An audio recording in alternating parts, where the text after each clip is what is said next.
खेळता खेळता कोणाच्या त्या डोळ्यामध्ये गेले तर डोळ्यांना अपाय होऊ शकतो, दुखापत होते. त्यासाठी आपण पर्यावरण पूरक होळी खेळण्यासाठी पर्यावरण पूरक रंग बनवणार आहोत. तर त्या रंग बनवताना आपण झेंडूच्या फुलांचा वापर करणार आहोत. ऑरेंज रंगाचे, हिरव्या रंगाचे, पिवळ्या रंगाची फुलं, त्यानंतर पानं किंवा झाडाची पानं हिरवा रंग तयार करण्यासाठी, त्यानंतर लाल रंग तयार करण्यासाठी आपण बीटचा वापर करणार आहोत. तर हे सगळे पदार्थ घेऊन ते मिक्सरमध्ये बारीक करायचे. तिथे आपण पेस्ट करून आणलेली आहे बघा. मिक्सरमध्ये बारीक करून त्या फुलांची, झेंडूच्या फुलांची पेस्ट आहे, ही पिवळ्या झेंडूच्या फुलांची पेस्ट आहे, आपण पाणी केलेलं आहे. ते पालक मिक्सरमध्ये काढून त्याचा पेस्ट करून आणलेली आहे.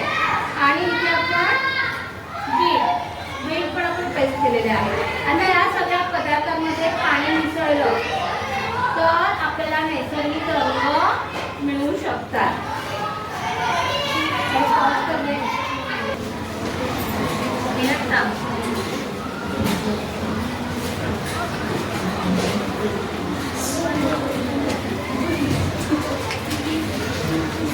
तेवढा नको काढू, थांब खाली रंग दिसेल. बस तेवढंच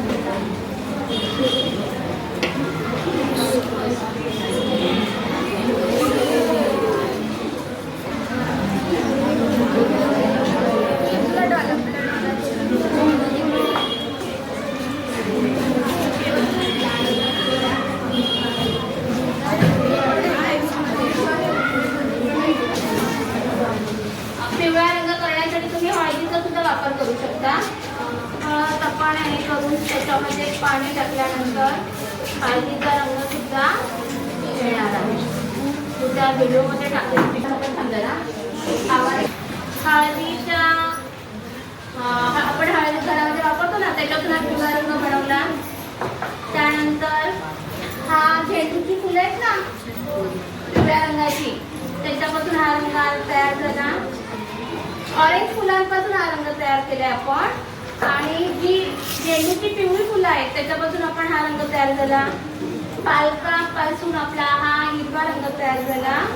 आणि बीट पासून हा लाल रंग तयार झाला. अशा पद्धतीने आपण झेंडूच्या केशरी फुलापासून, पिवळ्या फुलापासून, तसेच बीट पासून आणि पालकापासून आणि हळदीपासून, आपल्या घरात जी हळद आहे त्या हळदीपासून आपण हा पिवळा रंग तयार केला आहे.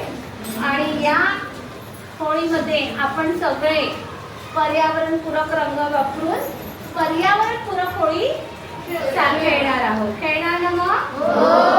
Very good.